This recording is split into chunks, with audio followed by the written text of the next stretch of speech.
We are joined by Peter Beering. He is the Terrorism Preparedness Coordinator for the City of Indianapolis. He's the second Beering to appear in our Heading Down the Right Road series. We had his brother on, who is a satellite consultant with Infinite Global Infrastructures in Chicago. So if you're taking a bearing on the Beerings, this is Beering number 2. Peter oversees the training of thousands of public safety, emergency medical, and hospital emergency personnel. He's gearing up for what is probably the busiest time in his city, Race Week in Indianapolis, and we thank him for taking time out of his schedule to appear here this morning. He's the primary author and program director for the Indianapolis Metropolitan Medical Response System Plan. He's trained people all across the country. He is well known to mayors and senior city officials throughout the U.S.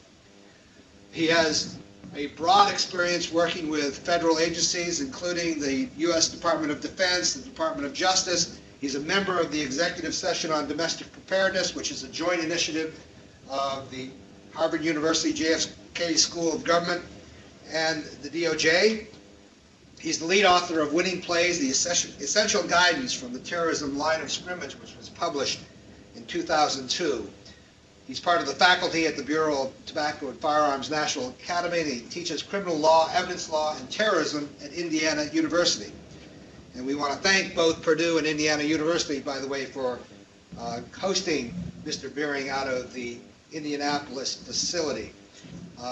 Finally, he was the architect of the Indiana Omnibus Anti-Terrorism Act of 2000. And as you can see from his credentials, he's well versed in this particular field. It is a pleasure now to turn this session over to Peter Beering.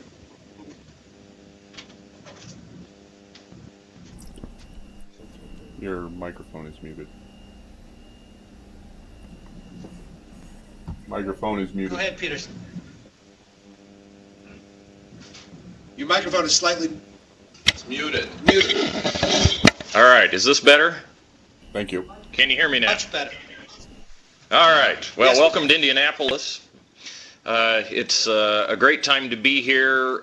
If it weren't for the fairly rotten weather that we've been experiencing here in the Midwest for the past few days, I actually spoke to the other Beering that Peter mentioned a little while ago and suggested that as he was on the West Coast, if he'd shake the jet stream, that would be helpful. And actually, I thought it might be useful for us to reflect briefly about the problem that tornadoes have brought into high relief as they have crossed the country in the past few days. Several hundred by measure of the National Weather Service. And certainly weather events impact all of us, particularly those of us here in the tornado belt across the center of the country. And as we here in Indianapolis get ready to literally host the world during the course of the next 30 days, first with the run-up to the Indianapolis 500 this weekend, where we'll have something like 500,000 extra people in town. And that continues with the Formula One race that we have in 3 weeks, followed shortly thereafter by the rest of the summer events, and capped off with a NASCAR event the first weekend in August. Obviously, the concept of interoperability is very important to us, and interoperability has many meanings to many people. Within the technology sector that my brother plays in, that certainly is a very important concept as we are developing strategies and tactics to be able to share information in a real-time or near real-time way of all sorts of different flavors. But what I want to focus on for the next few minutes is interoperability on a more human level. And it's something that we have studied here in Indianapolis for many years. It's something that we have practiced for many years. There are a variety of successful things that we've been able to do that we have applied to the special events environment that have frankly been exported into the unforeseen events environment with great success. And to help us get there, I'd like to return to the tornado problem, and I'd actually like to go back in time, and I'd like to borrow from a very old but familiar story involving some people who are friends of ours collectively. With all due apologies to Frank Baum and the producers of a famous movie from the 1930s, I'd like for us to click our heels together and go back to Oz for a few minutes. Because it seems to me that there are many lessons to be learned from The Wizard of Oz, not least among them that that story begins, in point of fact, with an asymmetric threat, an attack carried out arguably by some unknown actor. And curiously, the story opens with what is technically and legally a homicide, using a very unforeseen means of attack. And that begins to set the stage for a variety of attacks and counterattacks between the various players in the Oz story. And we're all familiar with the various threats that are made by the Wicked Witch. She is, after all, distressed that Dorothy has taken out her sister. And the Wicked Witch then begins to hatch a series of threatening acts, a variety of pointed attacks, both involving the civilian population of the land of Oz, as well as Dorothy and those who become Dorothy's friends. And Dorothy is given a fairly simple task, and that is to try to find her way home, kind of a charming metaphor about looking for the way home. And as she is looking for her way home, she is traveling upon the yellow brick road, and she, of course, encounters a variety of people that become her friends, and she develops relationships with those friends. And it is, in fact, those friends who she draws on their various capabilities during times of need. And I think that that metaphor is useful for us as we embark down our own yellow brick road, because as Dorothy tells Toto in a famous scene early in the film, we are clearly not in Kansas any longer. I am struck by the fact that late yesterday the Associated Press is reporting very disquieting and troubling new threats deemed credible by the intelligence community. This is only the most recent in a series of these reports, which confirm what many of us have suspected for a long time, and that is that nefarious and malevolent actors live here among us.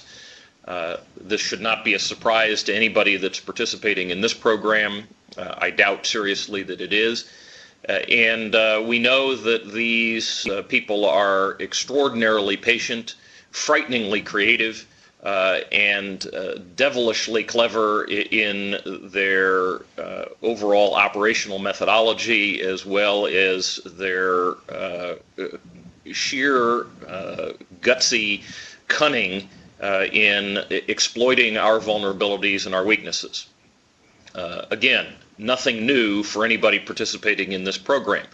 Yet it is chilling that on the eve of this program, and yet this afternoon, as this program comes to a close, that we will hear from senior government officials who clearly have access to a great deal of intelligence and other information, that there are credible threats against the United States, and it stands to reason that many of the special events that we're all concerned with, starting with the Memorial Day events, some of which we host here in Indianapolis, others of which will happen in Washington and elsewhere around the country, are certainly targeted.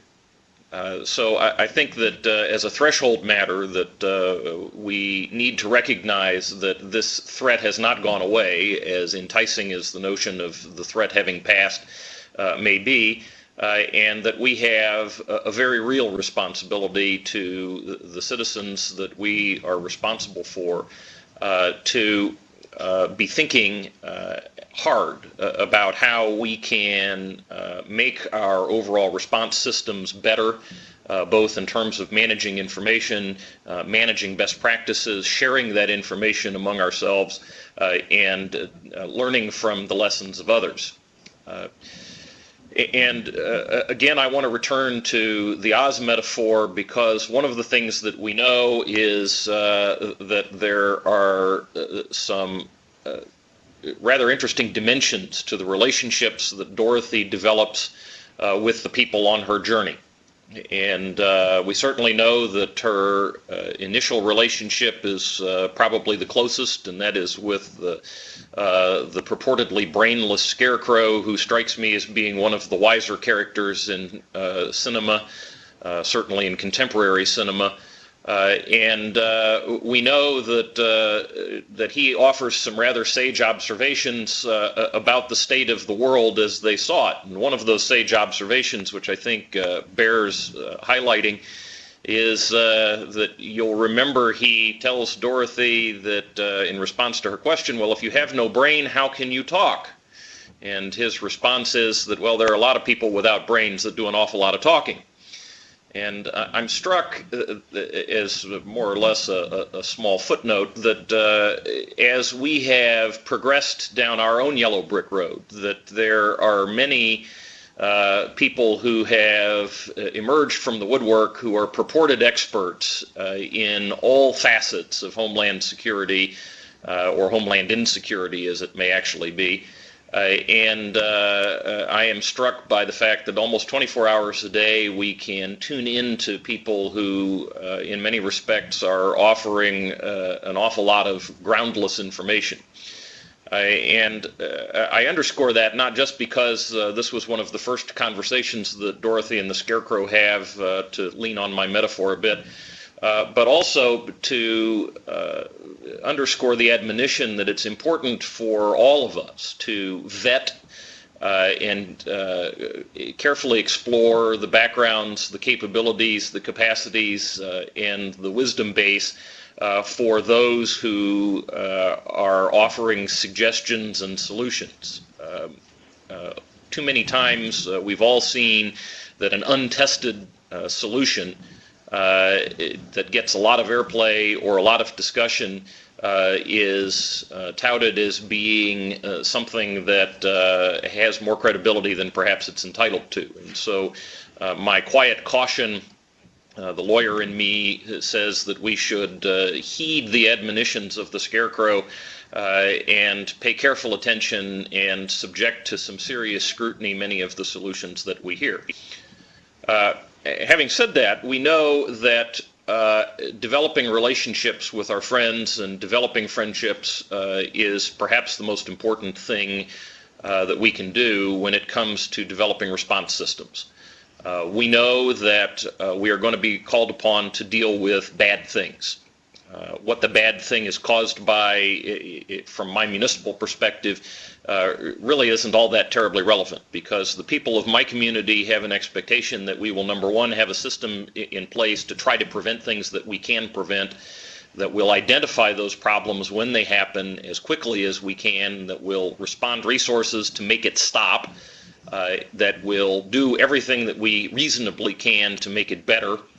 We'll investigate it to figure out why it happened if we can, and to learn what lessons we can from the event. We'll clean up the mess, and we'll restore normalcy. And that's kind of the expectation set that the people that I am worried about have. And I suspect that that's a similar expectation set that everybody participating in this program works with.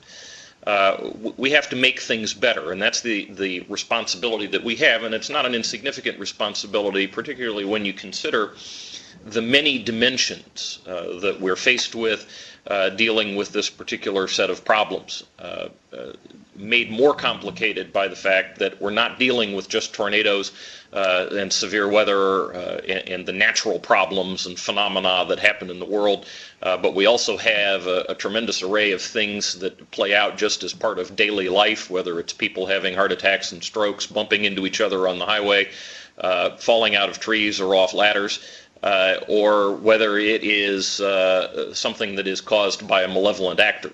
And of course, there are many dimensions of the malevolent acts that we need to be particularly concerned about, since there is no secret that there is a lot of very dangerous material floating around. In fact, it's on sale this week at most every home improvement store, garden center, or department retailer that you might want to visit.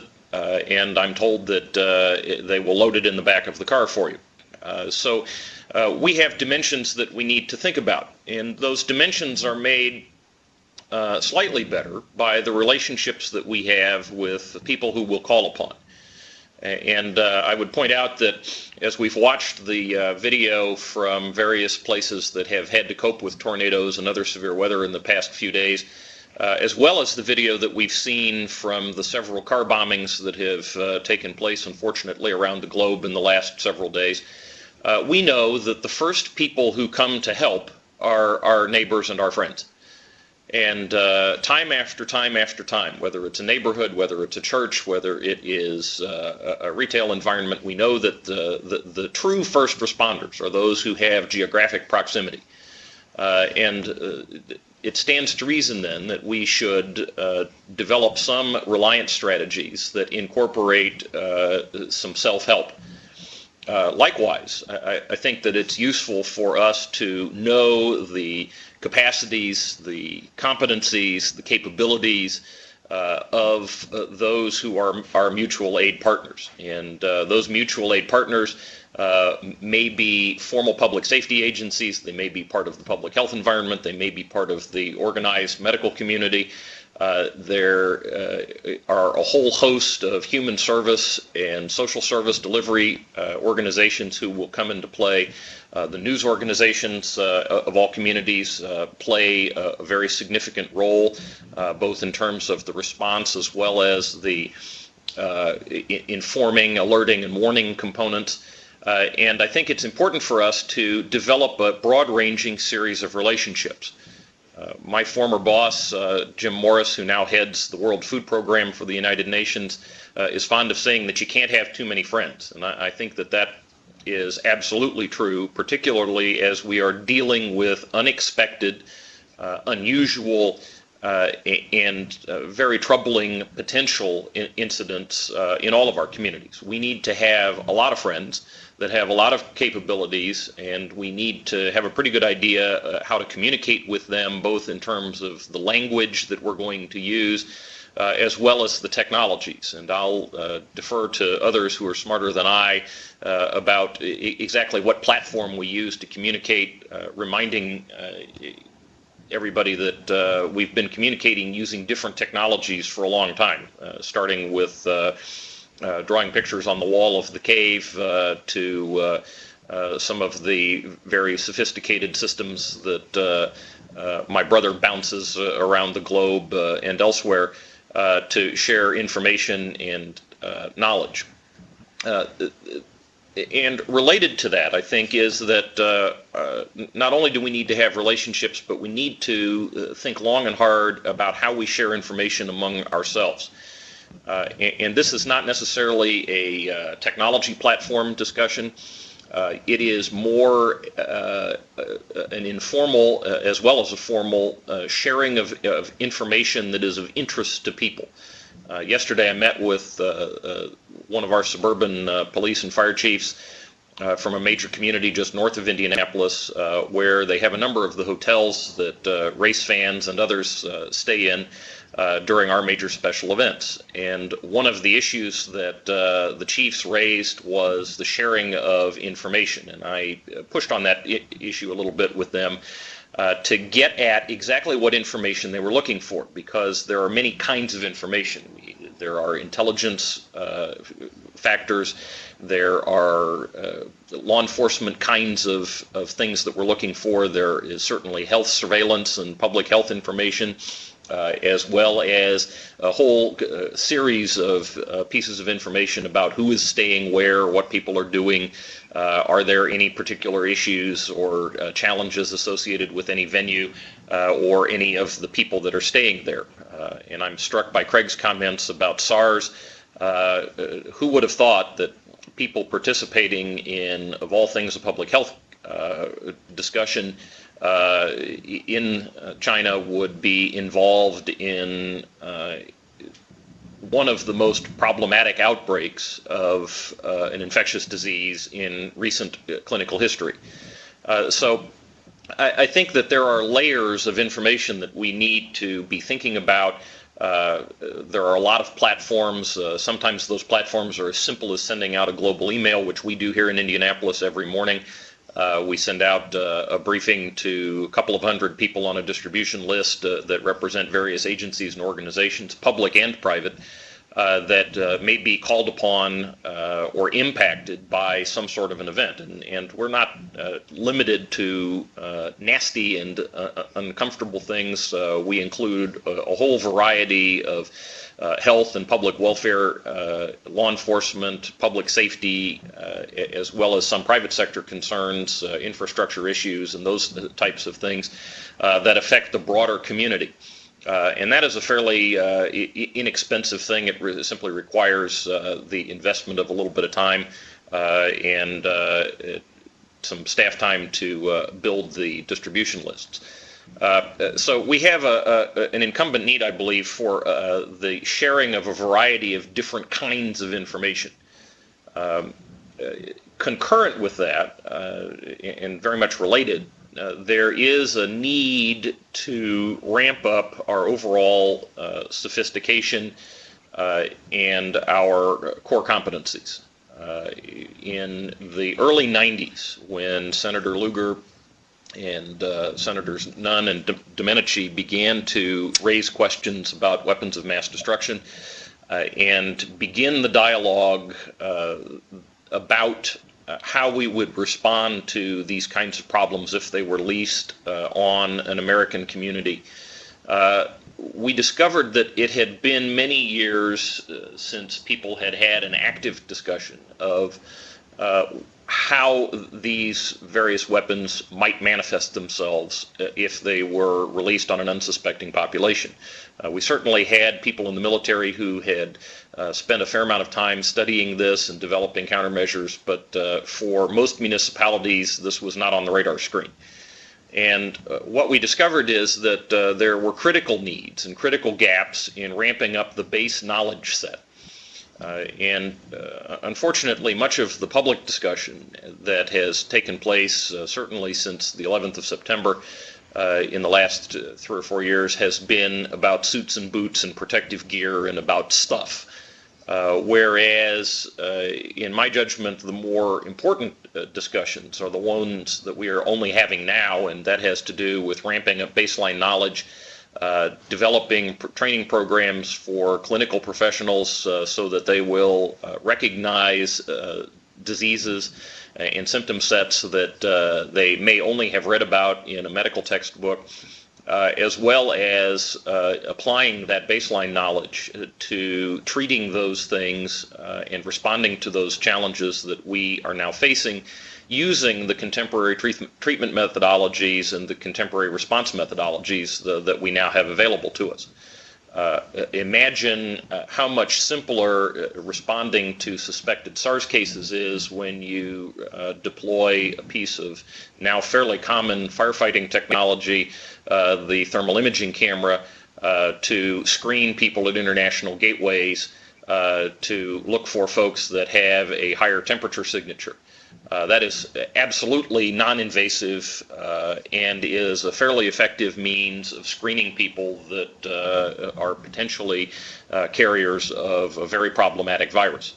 And there are a variety of other technologies that we have been able to deploy, not so much because this represents a great market opportunity, but because this represents the natural byproduct of applying people's increased knowledge base and increased sophistication to using the contemporary technologies and methodologies that we have to respond to that particular problem. So there is an important component of increasing the knowledge base and equally important in raising the knowledge base of the response community is also raising the knowledge base of the general public. And we still have a lot of work to do in that regard. I was in Washington not long ago visiting with some of our colleagues from the Department of Homeland Security and in the federal system, where they are struggling with how to raise the knowledge levels without frightening people. And I think that we're now able to have a little bit more candid discussion than we were even 12 months ago and certainly 36 months ago. As time passes, we'll be able to have a more sophisticated discussion still. But remember, unfortunately, that when Tom Ridge and others were speaking of protective measures to take at home and those things that we could do, they very quickly became the topic of discussion for Letterman and Leno about duct tape. And while that may or may not have been appropriate, some of those bits actually were rather funny. We all know that there is a time and a place for protective gear and response equipment and candles and food and radio batteries and those sorts of things, flashlights, water, because you may need that. And as corny as it is, duct tape and Visqueen are something that are pretty handy for all sorts of purposes, yet that message never got out. And so as a result, we had a little bit of a challenge in dealing with the baseline knowledge sets of the general public. And these are complicated stories to tell, particularly to a local news organization that isn't likely to devote more than 30 or 60 seconds of their newscast to it. And so as we are considering where we're headed on the yellow brick road, we have developed relationships. We are knowing more about our friends. We are developing core information, increasing our core knowledge set, and then it becomes incumbent upon us to do a little bit of evangelism. And it seems to me that one of the limitations that we have in getting past a lot of the parochialism that exists in the various sectors of the response community, the planning community, and in fact in government itself, is that we often lack an evangelist to take up the cause and really drive that. One of the most important things that we can do in our experience is to have somebody get excited about this and have somebody constantly be pushing on these issues so that they continue to be a topic of conversation. It doesn't help us to have a one-shot discussion. This is the kind of thing that needs to be continually brought up, continually reviewed and revisited, because only with repetition, as we all learned in grade school, is it that we commit these kinds of things so that they become rote, and that when we have to rely on them, that we will. And I'm not necessarily advocating that everybody become Billy Graham, but I am suggesting that our study of major events and responses to planned events as well as unplanned events indicates that having some form of evangelist, whether that person has informally grown out of one role or another, or whether that person is anointed and empowered, is a very good thing. And if you reflect on your own organizations and your own piece of the response puzzle, I suspect that you will find an evangelist, or perhaps even evangelists plural, that have participated and had a meaningful impact on the overall readiness of the community. So the whole notion of evangelism, while it in and of itself seems a bit strange on its face, seems to us to have a pretty significant impact. Lastly, I think that we need to specifically think in terms of what our overall mission is and where we're headed. I'm struck by the fact that Glenda the Good Witch and the Munchkins told Dorothy to follow the Yellow Brick Road. Now, the Yellow Brick Road was not necessarily a straight line from Munchkin Land to the Emerald City, as we all know, but the Yellow Brick Road did provide a handy metaphor and certainly something that was easy to remember. And the military doctrine of keeping it simple comes to mind as we ourselves are challenged with building interoperable systems.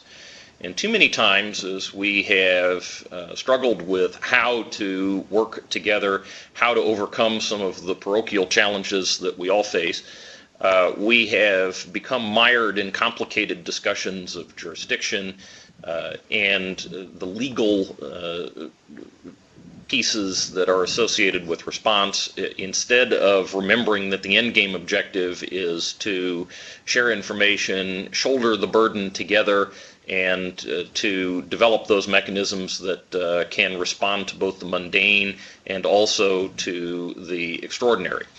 And so as we are following the Yellow Brick Road, I think that we have a tremendous piece of learning as we arrive at the Emerald City.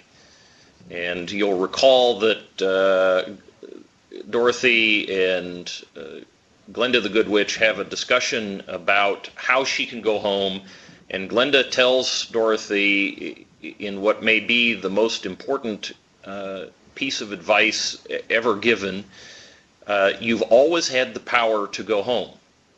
And then when asked, well, why didn't you tell me that I had that power? The answer was, because you weren't ready to hear it.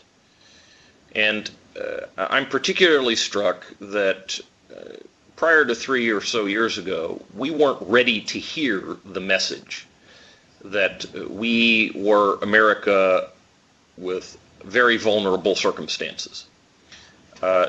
Today, we recognize that we have a host of vulnerabilities, that there's an awful lot of work to do, yet our challenge is that it's very seductive to think that this problem is not ours, that these incidents will happen in someone else's community, that we won't have to respond, and that we have bigger challenges that are more pressing. And while in the grand scheme of probabilities, I think that there are many more things that we should be focused on. We mustn't lose sight of the fact that many of these comparatively low probability events have potentially epic consequences, particularly for those of us who have to worry about major sporting and special events.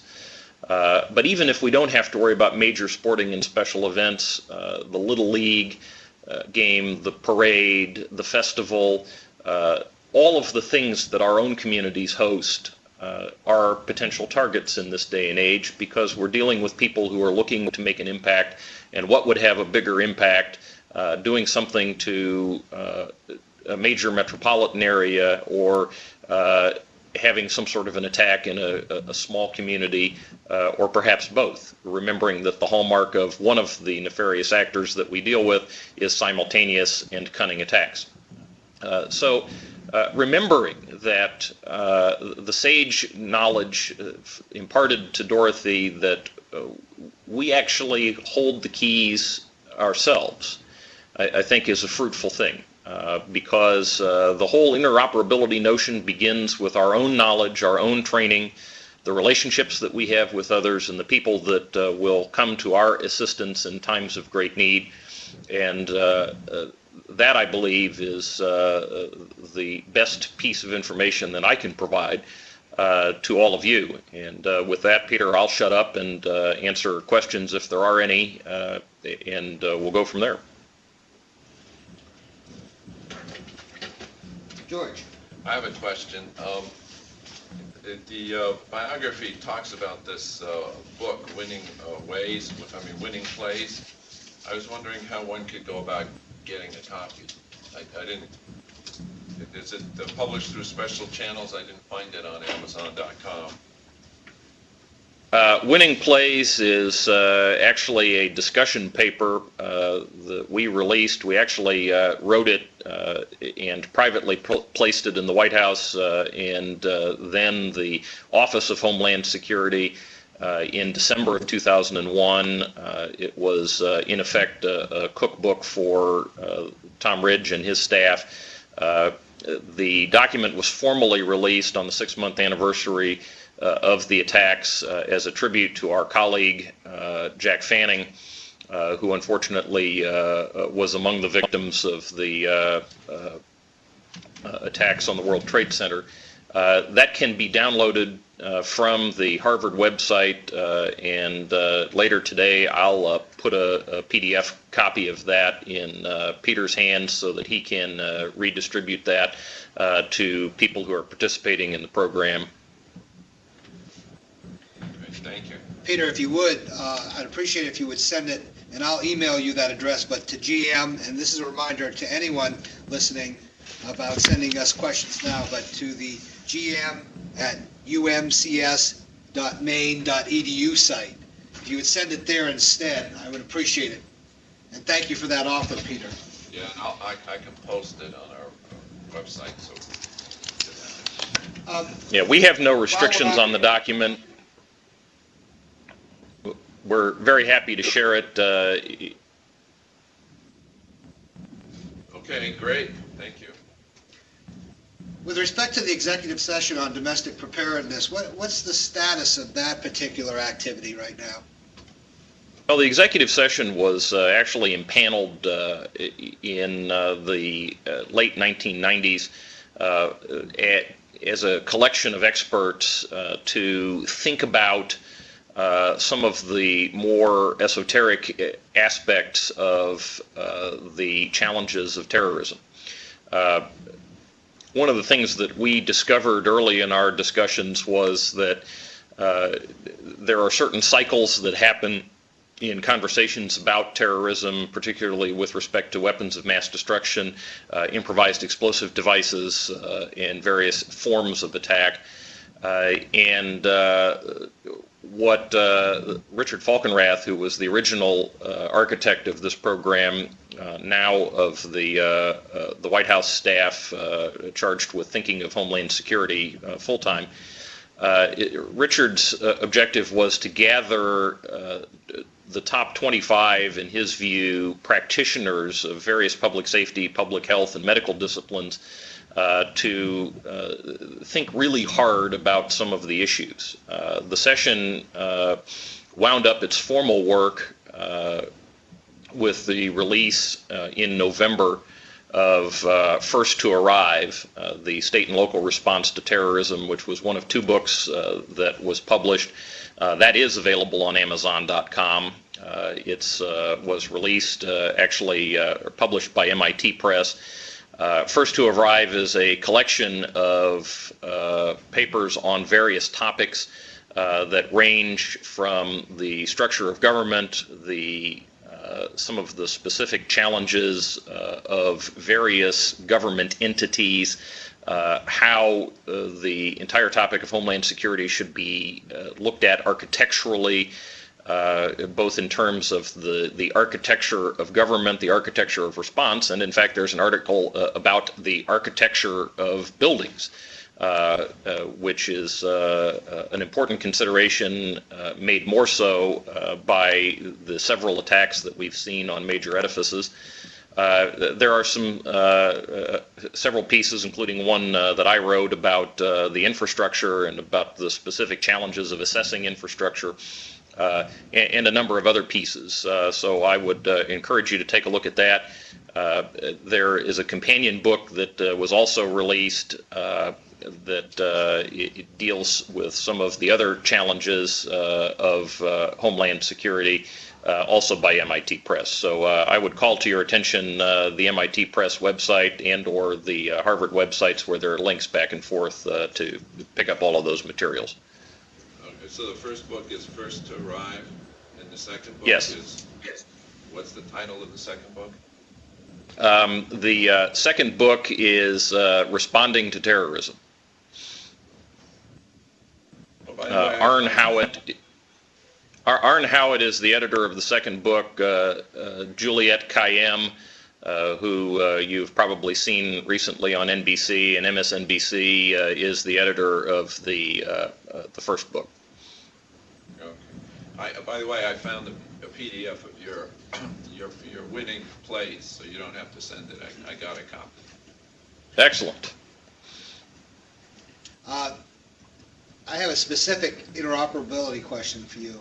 Does Indiana now employ the SEIC that the folks at PISWIN, speaking of evangelists, we're very much set on seeing in each state that is a statewide executive interoperability council? Do you currently have that in place in Indiana? Well, there are a number of both formal and informal interoperability groups. One of the things that happens here in Indianapolis and in Indiana is that we actually have a variety of regional kinds of interests. Certainly the major sporting and performance venues are here in central Indiana. Southern Indiana has a series of interests that more closely resemble things in Louisville and in Lexington. And northwestern Indiana has a series of interests that more closely align themselves with the Chicago region. And what has developed are both formal and informal networks of the senior officials in those three areas, as well as some networks that have developed at the state level. Shortly after the attacks in September, then Governor O'Bannon established the state's counterterrorism council and appointed a former colleague of mine, Clifford Ong, to head that up. And that was designed to be an umbrella organization that would help do exactly this sort of interoperability, where it would bring agency heads, political leaders, and industry leaders together to share information. And much of that has happened both formally and informally over the course of time. We here in Indianapolis have a little bit of an advantage because as we are getting ready for the racing events, which, as you might imagine, adding 500,000 people, which essentially adds 50% of the population to this community for the weekend, and we stuff those people into a 2.5-mile box, it mandates that we have a quite robust information exchange and regular meetings. And as I told one of our local media outlets last night, we have literally been meeting on a weekly basis for months. And part of the reason that I am such a believer in relationships is that we've seen it play out here, where our relationship with the various agency heads and political leaders that we have developed in these many, many meetings pay dividends routinely, not just on race day. And that becomes very important to us when there are those mundane emergencies that aren't so mundane when it's your house that's been made into toothpicks by the tornado.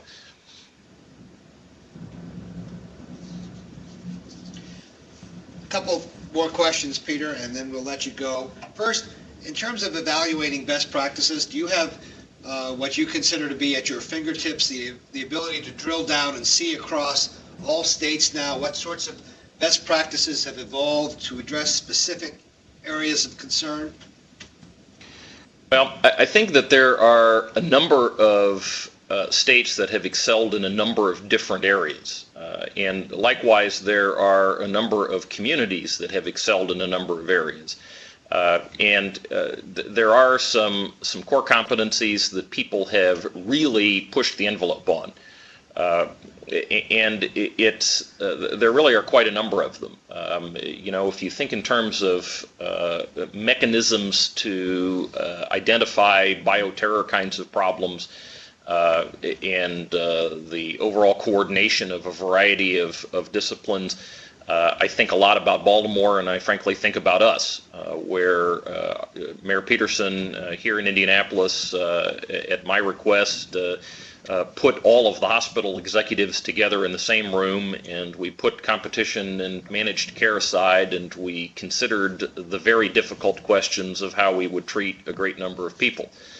Likewise, if we look at some of the communications environments, we know that there are a number of states, Florida comes to mind, where they have pretty good interoperability on a very robust network developed so that you can talk from one end of the state to the other. We know that Houston is involved in a very interesting project with my brother's company, where they and Chicago are involved in a big picture interoperability initiative using the Intralinks technologies. Indianapolis hopes to be a part of that. We know that California has been way ahead of most jurisdictions dealing with mandatory incident management methods and a standard nomenclature and set of best practices for that. And likewise, there are specialized responses and specialized competencies that exist in other parts of the United States. Certainly, I think that we have to hold New York City up as being one of the most progressive police agencies in terms of developing their own in-house intelligence gathering capabilities so that they have been able to get past many of the early challenges between information sharing at various levels of government and that sort of thing. Final question, a couple people have raised here, and that is, as far as the training is concerned, on the one hand, we see the need for continued training, including multi-agency scenarios, drills, etc. What about this possibility or the problem of overtraining? Training fatigue was the term used. Is that something you're concerned about? Well, I'm a lot concerned with training fatigue because this training that we're discussing is in many respects specialty training. And if you look at what is required training to maintain basic certifications, licenses, and those sorts of things, it is not an insignificant burden. In order to maintain basic emergency medical technician certification in Indiana, requires 140 hours of training. Now, fortunately, we can claim credit for some of these kinds of specialty training courses, but if you are a specialist within your department, regardless whether it's law enforcement, medical, fire, or some other discipline, there is significant need for just core training. And in fact, I spoke with one of our legislative committees during the recent legislative session about this challenge, particularly as 75 to 80% of our emergency service providers are volunteers, and they're struggling just to maintain basic fire, basic law enforcement training to deal with the things that they are responsible for every day, whether that's house fires and personal injury accidents, domestic disputes, and a variety of other things. And now we are looking at adding a variety of potentially immensely complicated chemistry, biology, and physics to these training curricula. And it's a big challenge for those of us who are involved in educating people, both in terms of packaging and bundling, and also in terms of making this material interesting without making it alarmist. And that, I think, is one of our central challenges, and I know that it's something that, Peter, you and your colleagues are thinking hard about. It's something that we are thinking hard about here. And my experience is that the response community is going to knuckle down, and as long as they realize that this is a very real thing, that they'll figure out a way to get it done. But I think it's our responsibility, particularly wearing our educators' hats, to help them be able to digest this in a meaningful way. Well, thank you for making yourself available this morning, Peter. We much appreciate your input. Your expertise is unmatched, and I hope everything goes well during race week. Well, you're very kind. I'll be waving to all of you on race morning. Please dial in to ABC. Their coverage begins at 11 a.m. You can rest assured that my coverage will begin at 3:30 a.m. And we'll look forward to seeing and speaking with all of you in the very near future. Thank you, sir. That concludes the presentation by Peter Beering from the City of Indianapolis. Again, he's the Terrorism Preparedness Coordinator for the city. We're now going to take a short break until 10 minutes to 11, and at that time, we'll come back with our partner out in Toronto, Dr. Styra, as well as right after her, before lunch, Jacqueline Scott for the Center for Sustainable Health Outreach. I think you'll see a dramatic shift in emphasis now. We are going to look at some of the more core issues of what it is to be out in the field, both as a provider and someone reaching or attempting to reach vulnerable populations. In the afternoon, we'll talk to the CDC, we'll talk to someone from California, we'll look more closely at Top Off 2, as well as at Citizen Corps. Again, another issue. Bear in mind that while we would like to have this session run in a very fluid and coherent fashion, that is, from point A to point B, we have time-constrained participants. So we've had to adjust the schedule to meet their needs. And again, Peter, thank you for standing by and coming on.